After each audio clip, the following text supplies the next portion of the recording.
menjadi salah satu isu di Indonesia. Dengan data Kementerian Lingkungan Hidup dan Kehutanan pada 2022 mencatat terdapat 18,6 juta ton timbulan sampah yang dihasilkan. Sekitar 4,2 juta ton diantaranya masih belum terkelola. Pemilahan dan pengelolaan sampah masih menjadi solusi yang terus didorong untuk mengurangi sampah yang berakhir di tempat pembuangan akhir seperti Bantar Gebang, Bekasi, Jawa Barat, lokasi saya berada saat ini.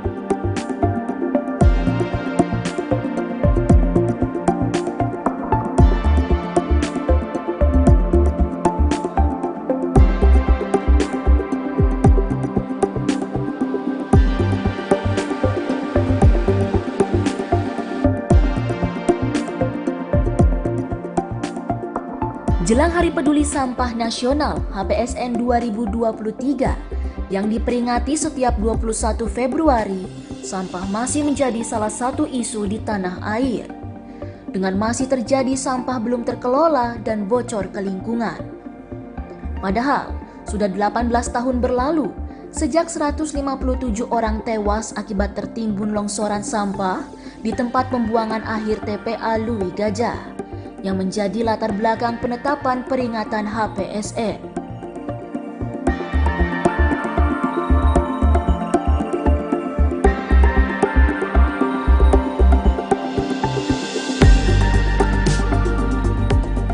Pemerintah menargetkan penanganan sampah 70% dan pengurangan sampah 30% dapat dicapai pada 2025.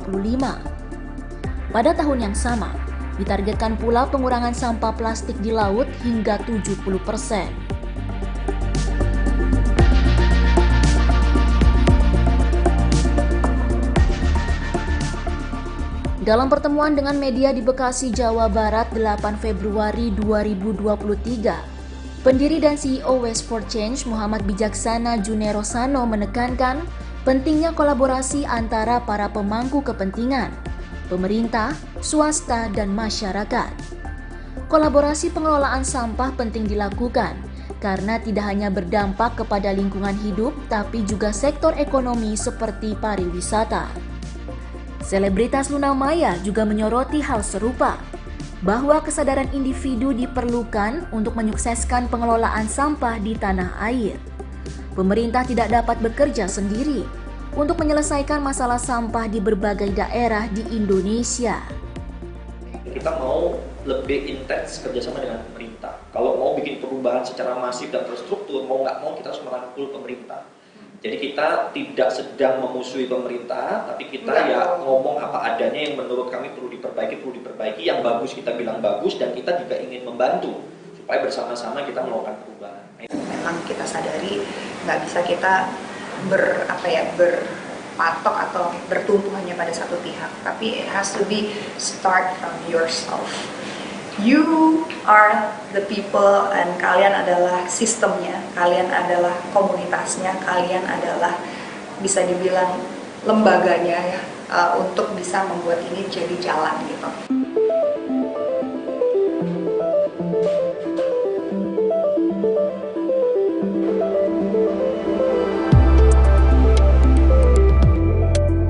Waste for Change sendiri telah memiliki beberapa fasilitas pengelolaan sampah, termasuk rumah pemulihan material yang berada di Bekasi. Di sana, sampah organik dan anorganik dipilah untuk menjadi bahan baku industri daur ulang. Di sana juga dikembangkan maggot black soldier fly BSF atau lalat tentara hitam, yang dapat menjadi agen biokonversi sampah untuk mengurangi sampah organik yang menjadi penyumbang terbesar komposisi timbulan sampah. Organic Production Control Waste for Change, Arbi Fuadi Maulidina, mengatakan pemilahan dari sumber menjadi kunci untuk mendukung proses pengelolaan sampah, terutama ketika terdapat benda tajam dan limbah bahan berbahaya dan beracun yang dapat membahayakan petugas pemilahan di lokasi itu. Ketika membuang sampah itu, misalkan ada benda-benda tajam, itu harus dipisahkan sendiri tuh Mbak. Jadi kita juga ada APD, walaupun memang kita udah pakai APD, tapi tetap aja tuh ada insiden teman-teman operator, entah itu kena kaca, entah itu kena pecahan gelas kayak gitu sih. Dan itu yang menurutku paling krusial.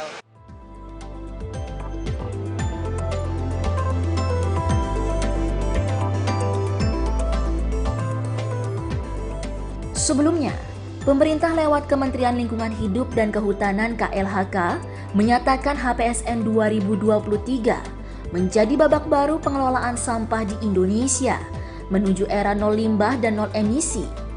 KLHK menargetkan tidak ada lagi pembangunan TPA baru mulai 2030. Dari Bekasi, Jawa Barat, Priska Triverna, Rio Faisal, Kantor Berita Antara, mewartakan.